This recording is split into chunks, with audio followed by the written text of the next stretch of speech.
추수감사절 주께서 우리 교회에 주시는 말씀은 감사의 글을 쓰라 기적이 일어난다 라는 것입니다. 여러 통계조사가 있는데 제가 제일 은혜를 받았던 통계조사가 뭐냐면은 스피치, 웅변, 말에 대한 어떤 조사, 지난번 설교 때도 말씀드렸습니다. 어떤 사람의 어떤 아나운서의 말, 앵커의 말이 국민들의 가슴에 굉장히 가슴에 와 닿았습니다. 어떤 정치인의 말이 굉장히 국민들의 가슴에 각인이 되는 걸 보았습니다.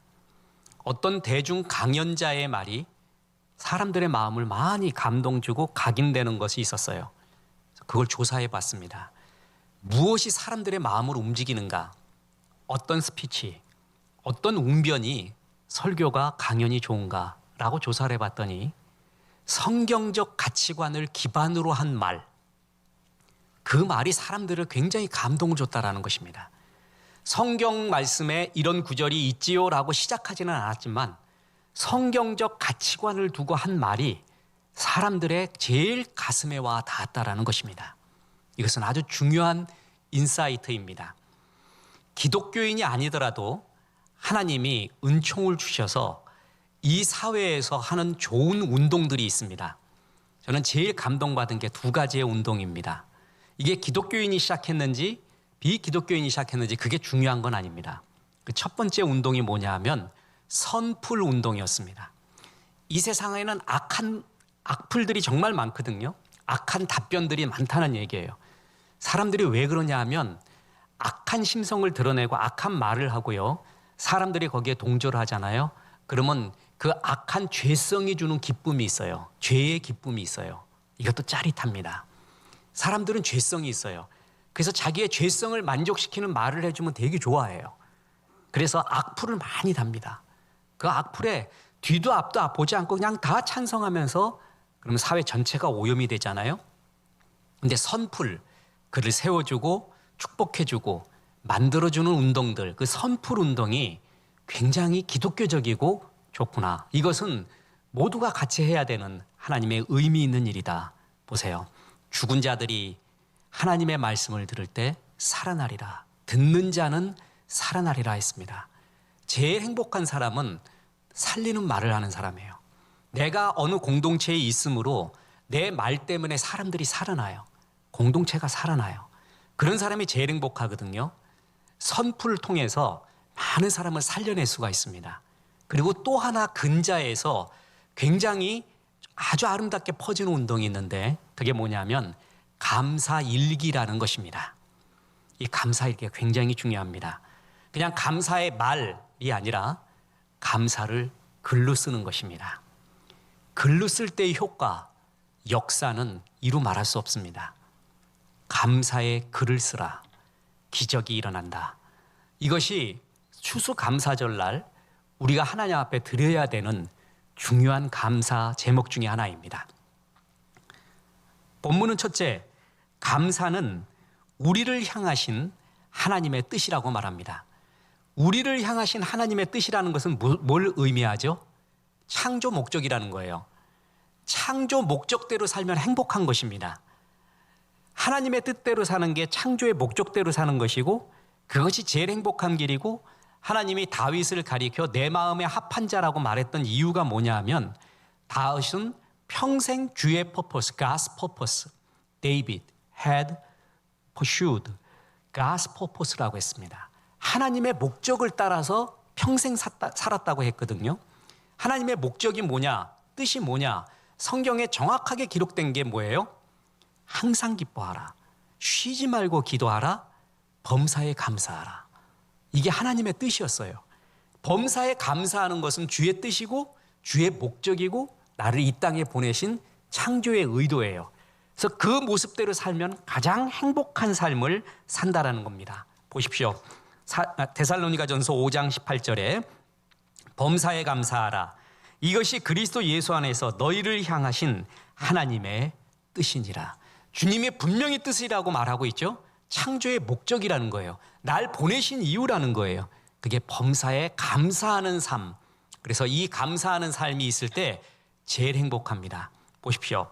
탈무드에서 세상에서 가장 지혜로운 사람은 배우는 사람이고 세상에서 제일 강한 사람은 자신과의 싸움에서 이긴 사람이며 세상에서 가장 행복한 사람은 감사하며 사는 사람이라고 했습니다. 이 말을 뒤집으면은 세상에서 제일 불행한 사람은 어떤 사람이에요? 감사가 없는 사람이에요. 그 사람이 많은 걸 소유했어요. 명성도 꽤 있어요. 제가 목사는 많은 사람을 만나잖아요. 저 사람 보면 객관적으로 많은 걸 갖고 있어요. 많은 명성도 있어요. 그리고 많은 지금도 포지션을 잘 구축하고 있어요. 기쁨과 감사가 넘쳐날 것 같은데 그 사람이 그렇지 않아요. 마음에 감사도 없고 기쁨도 없어요.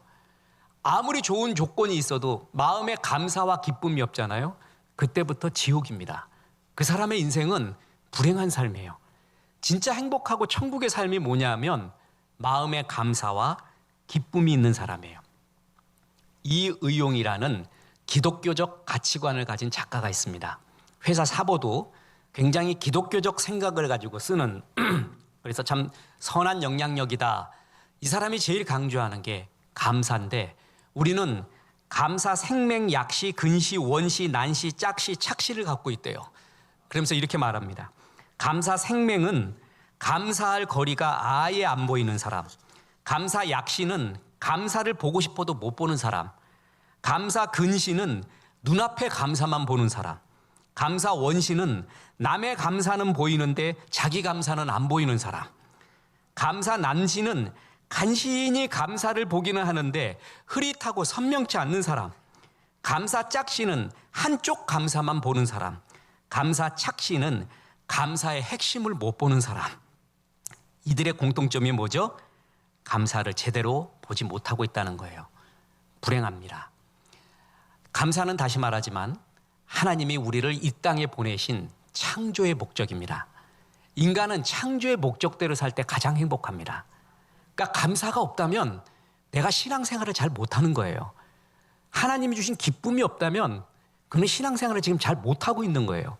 하나님 앞에서 충성스러운 종이 아직은 아니라는 거예요. 감사는 하나님께 드려야 될 우리 인간의 당연한 예배예요. 감사의 예배, 찬양의 예배가 최고입니다. 그런데 하나님을 떠난 타락한 인간들이 바로 이 하나님에 대한 감사의 영성을 잃어버렸습니다. 그래서 하나님은 바울 사도를 통해서 우리 타락의 결과를 이렇게 말합니다. 로마서 1장 21절에 하나님을 알되 하나님을 영화롭게도 아니하며 감사하지도 아니하고 오히려 그 생각이 허망하여지며 미련한 마음이 어두워졌나니 감사하지도 아니하고. 이 사람들, 하나님 떠난 사람들의 특징이 뭐냐면 하나님께 대한 감사 없죠. 무신론 진화론자나 무신론 천문학자들이 보십시오. 신비롭다는 건 알거든요. 경이롭다는 건 알아요. 그러나 이거를 만드신 하나님 감사하지는 않아요. 우연이 됐다고 합니다. 마음이 어두워졌습니다. 미련해졌습니다. 그런데 하나님을 믿는 사람, 하나님께 돌아오는 사람들의 공통적인 특징이 뭐냐면 하나님에 대한 감사의 회복이라는 것이죠. 보십시오. 골로새서 3장 17절에 또 무엇을 하든지 말에나 일에나 다 주 예수의 이름으로 하고 그를 힘입어 하나님 아버지께 감사하라. 감사가 회복된 자, 그가 하나님께 돌아온 자고 행복한 자고 천국 생활을 하고 있는 사람입니다. 성경이 말하는 기쁨과 감사는 감정의 차원이 아니라 의지의 결단입니다. 감사헌금은 감사하는 마음이 생길 때 내는 게 아니에요. 그 마음 되게 안 생겨. 마귀가 그걸 알고 사람의 마음을 다 뺏어가요. 감사는 의지의 결단이에요. 감사는 훈련해야 되고 경건의 습관입니다. 하나님께 다다르는 경건의 연습이라는 것이죠. 그래서 이 감사의 습관을 만들 수 있는 최고로 좋은 강력하고 쉬운 방법이 뭐냐면 감사의 글을 쓰는 것입니다. 글 쓰는 거예요. 자, 여러분, 제가 부족한 종이 요즘 세미나 하는 것 중에 제일 많이 하는 게 뭐냐면 독서 세미나를 많이 합니다. 사람들이 말합니다. 독서를 해도 소용이 없대요. 왜냐하면은 다 잊어먹는데. 여러분 그렇죠? 거의 다 잊어먹죠? 몇 퍼센트 잊어먹냐 하면 제가 말해볼까요? 통계조사를 97%를 잊어버린다고 합니다. 어떤 사람은 98이죠. 왜 잊어먹는 줄 아세요? 당연한 거예요. 다 잊어먹게 돼 있어요, 우리는. 독서를 하면 다 잊어먹게 돼 있어요. 그런데 어떤 사람은 독서에도 안 잊어먹어요. 제대로 된 독서를 하기 때문에 그렇죠. 독서에 대한 큰 오해가 뭐냐 하면 독서는 인풋 독서만 독서인 줄 알아요.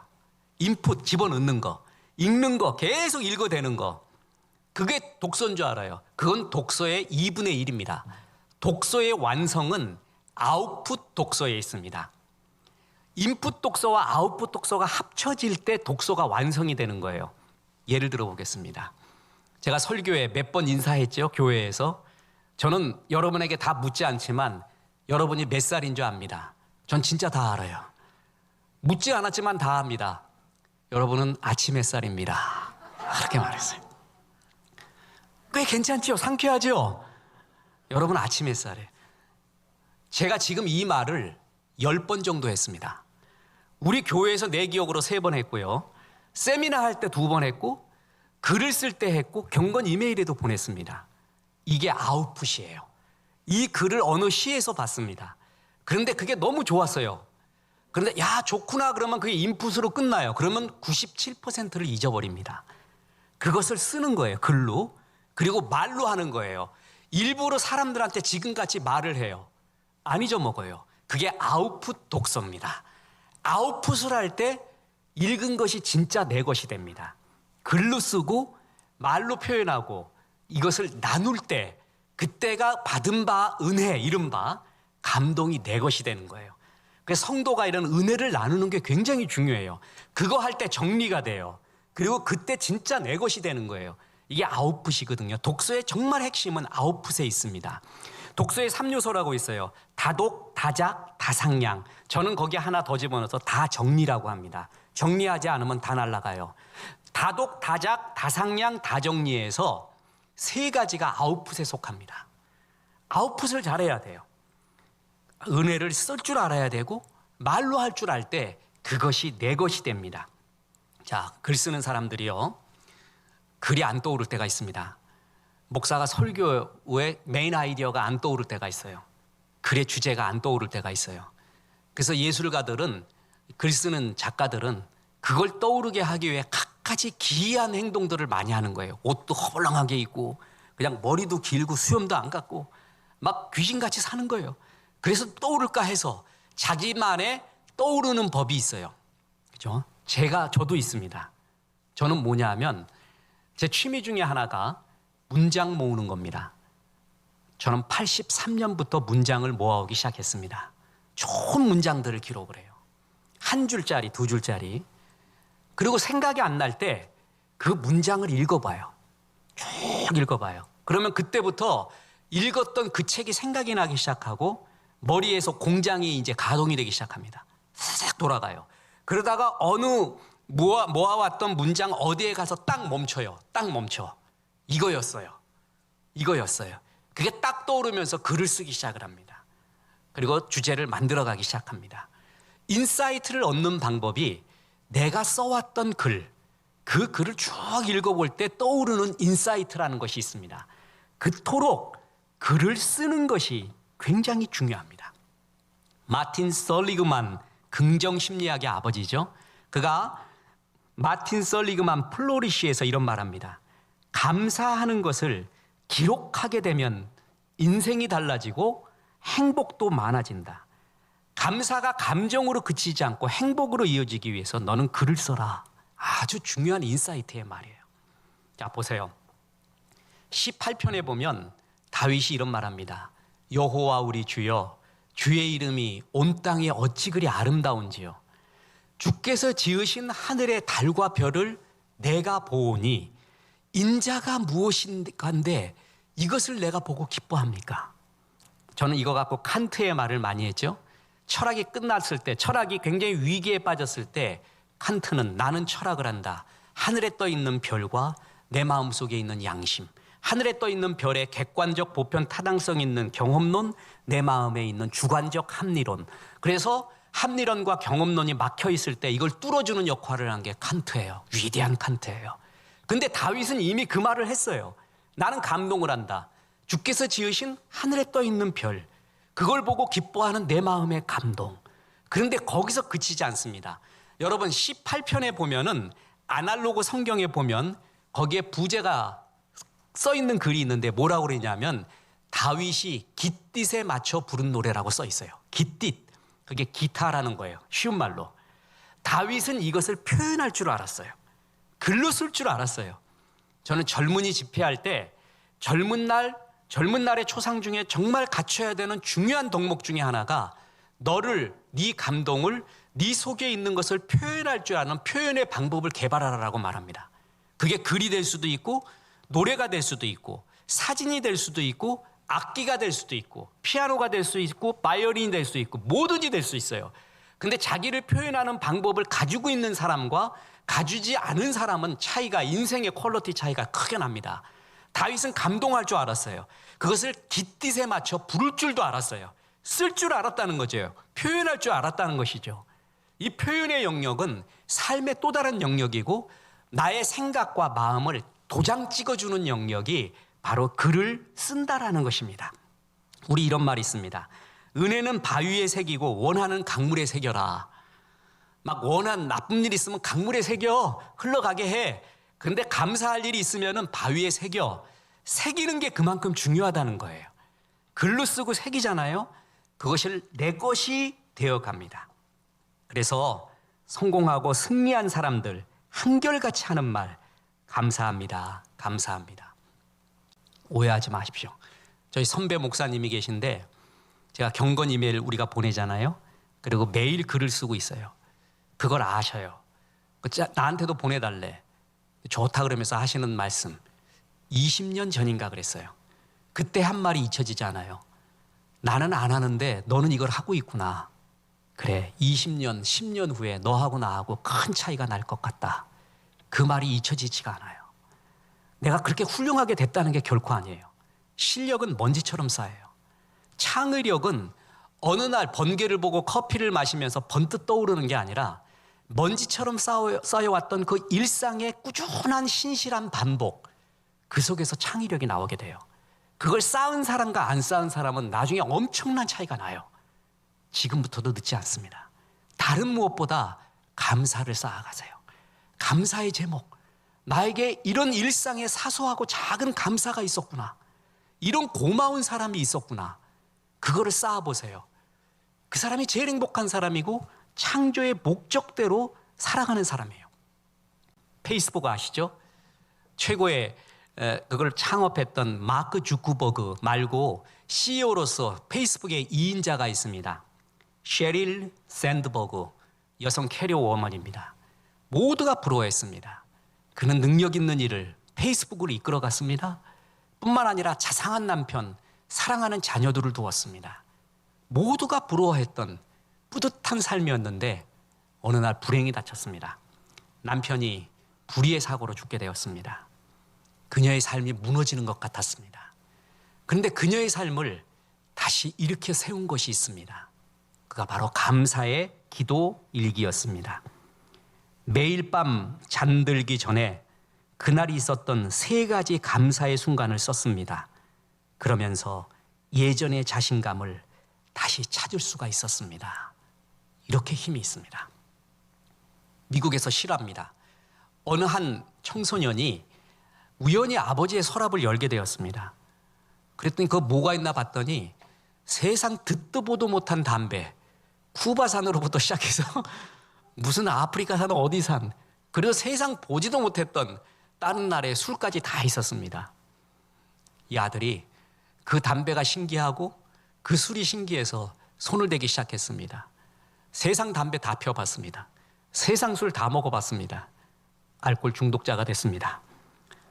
또 다른 10대 소년이 우연히 아버지 서랍 안에 뭐가 들어있는지 열어봤습니다. 그랬더니 아버지의 감사 일기장이 있었습니다. 일기장 안에는 매일매일의 감사 제목과 기도 제목이 빼곡히 기록되어 있었습니다. 그런데 그 기도 제목에는 자신의 이름, 자기 아들의 이름을 하루도 빼놓지 않고 기록하고 있었습니다. 아들이 알았습니다. 우리 아버지의 가슴에는 2가지가 있구나. 항상 감사가 있고 그리고 내가 있구나. 이 아들의 삶은 뻔하겠죠. 감사하는 삶, 그리고 기뻐하는 삶이 하나님의 창조의 목적대로 사는 것이고 현실적 건강과 현실적 문제 해결에 결정적인 동력이 됩니다. 제가 보았던 근자의 최고의 다큐멘터리가 뭐냐면 2021년 KBS에서 방영됐던 다큐엄 감사가 뇌를 바꾼다라는 프로였습니다. 초등학교 5학년짜리들을 불러 모으다가 3개월 동안 감사 훈련을 시켰습니다. 그 다음에 얘네들의 육신과 정신 세계에 어떤 변화가 있는가를 살펴보았습니다. 불과 3개월이었습니다. 그런데 큰 변화가 나타나게 되었습니다. 사랑, 공감, 낙관, 열정 같은 감정을 느낄 때 활성화되는 전두엽 피질이 뇌에서 활성화되었고요. 아이들이 자존감이 높아지게 되고 자기를 돌아보게 되고 축복하는 존재가 되어가더라는 거예요. 불과 5학년짜리 3개월 훈련을 시켰는데 말입니다. 그렇습니다. 이 감사가 현실적 타개의 능력, 정신, 육신적 영역에도 얼마나 중요한지 모릅니다. 특히 지금 4차 산업혁명 시대를 살아가는 이 시대에 굉장히 중요한 게 회복 탄력성이거든요. 다시 일어나는 힘이에요. 맷집이 강한 사람, 일어날 줄 아는 힘. 능력은 좋은데 한 대 맞으면 얘는 떨어져. 능력은 좋은데 어퍼커트도 아니라 잽 한 방에 나가 떨어져요. 이게 제일 힘든 사람이에요. 사람 불행하게 살아요. 일어날 줄 아는 맷집 강한 사람, 회복 탄력성인데 연세대학교 김주환 교수는 회복 탄력성이라는 아예 저술에서 사람의 회복 탄력성을 갖출 수 있는 방법이 있대요. 선천적인 게 아니라는 거예요. 끝없이 잠자기 전에 감사의 훈련을 해라. 감사의 글을 쓰라는 거예요.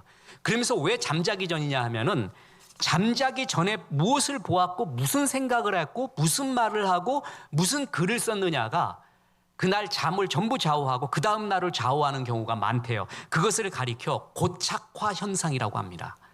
그날 좋은 일이 많았거든요. 기쁜 일이 많았어요. 그건 다 빼버리고 안 좋은 말만 해요. 오늘 내가 이렇게 기분 나빴어. 그래서 그것만 기록했어요. 그럼 그날 하루에는 그것만 고착화가 된대요.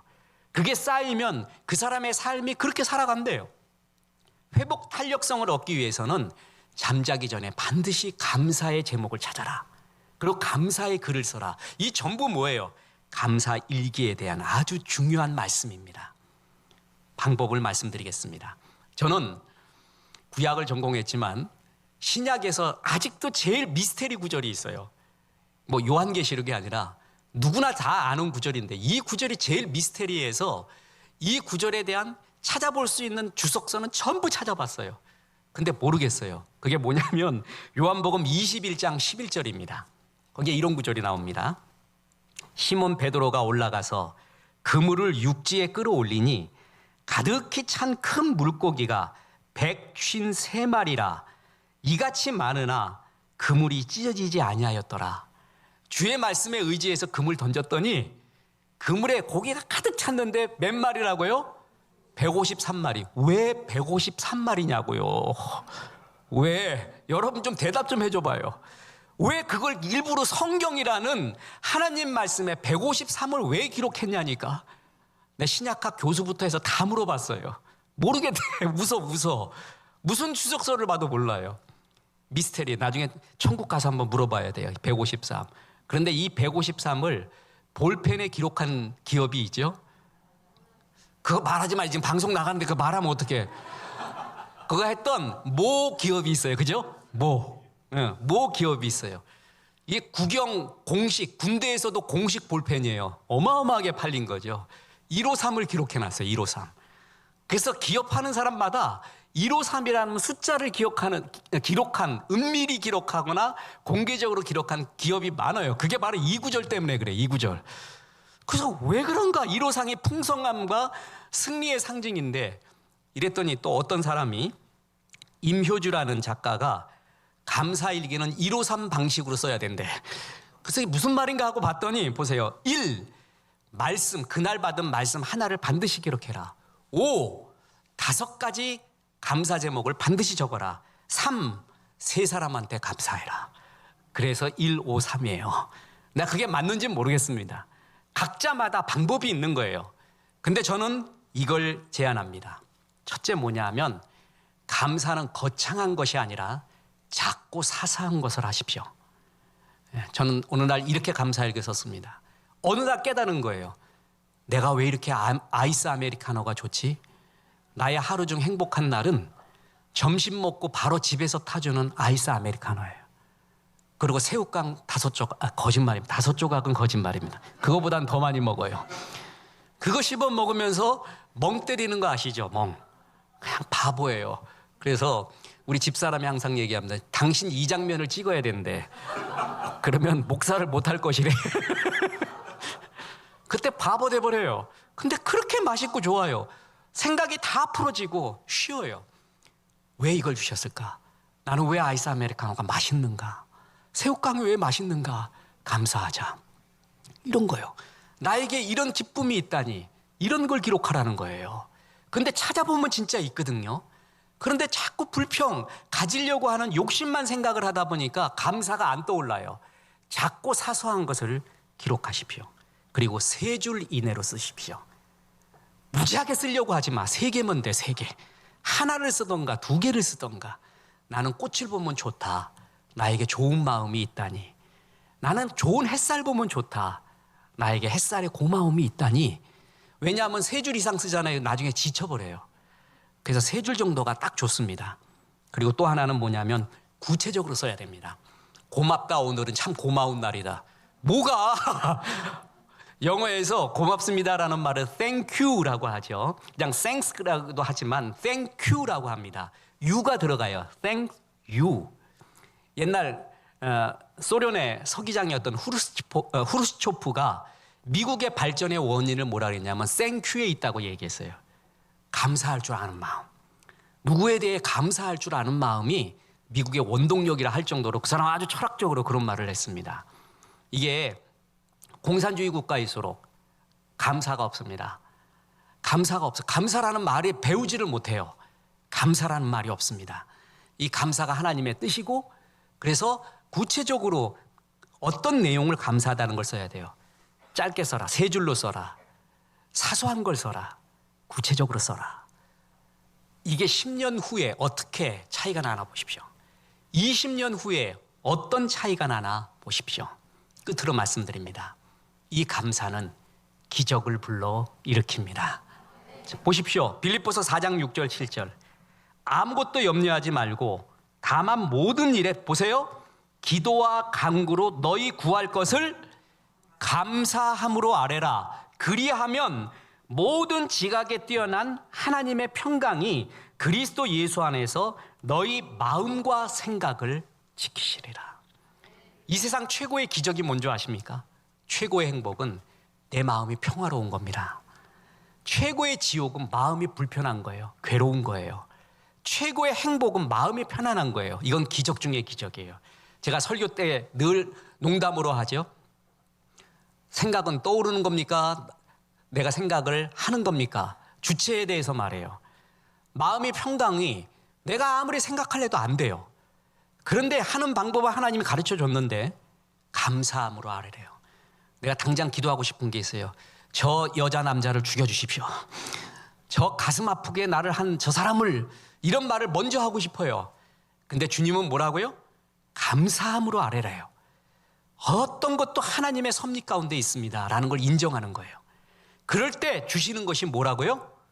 네 마음과 생각을 하나님의 그리스도의 평강으로 지켜주겠다. 이 기적이 어디 있습니까?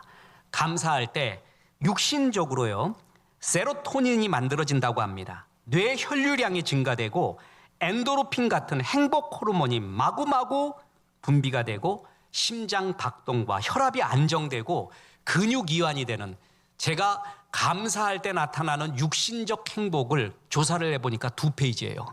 그거 다 정말 얘기하고 싶을 정도로 감사가 최고의 힘을 가지고 있습니다. 육신적으로. 정신적으로 이런 마음의 불안, 근심 이런 것들을 해소시키고 주의 평강으로 임하게 됩니다. 전 세계에서 스트레스의 대가라고 불리는 한스 셀리 교수가 있습니다. 그 사람 평생 스트레스 연구한 사람입니다. 이분이 은퇴할 때 마지막 강연하고 끝났을 때 한 학생이 이랬습니다. 교수님, 정말 스트레스 많은 시대입니다. 그 많은 강의가 있는데 한마디로 요약해 주십시오. 한마디로 어떻게 해야 스트레스 날립니까? 걱정, 근심과 쫓김에서 벗어납니까? 셀리 교수가 한마디 했습니다. 감사입니다. 감사가 모든 근심, 마음의 아픔을 걷어가는 주님의 최고의 선물이라는 것입니다. 내가 마음이 평화롭잖아요. 그러면 얼굴에서 나타납니다. 말에서 나타납니다. 그의 눈빛에서 나타납니다. 흔히들 하나님은 못 속이고 사람은 속일 수 있으나 하나님은 못 속인다는 말합니다. 저는 그 말이 80% 정도 잘못됐다고 봅니다. 하나님은 절대 못 속여요. 그런데 사람도 못 속입니다. 사람도 처음엔 속아요. 2년 지나고 3년 지나고 5년 지나 보잖아요. 그 사람을 압니다. 그 사람의 진심을 느껴요. 그 사람의 가슴 속에 뭐가 있는가가 느껴져요. 근데 어떤 사람 좋아하는 줄 아십니까? 이건 공통적이에요.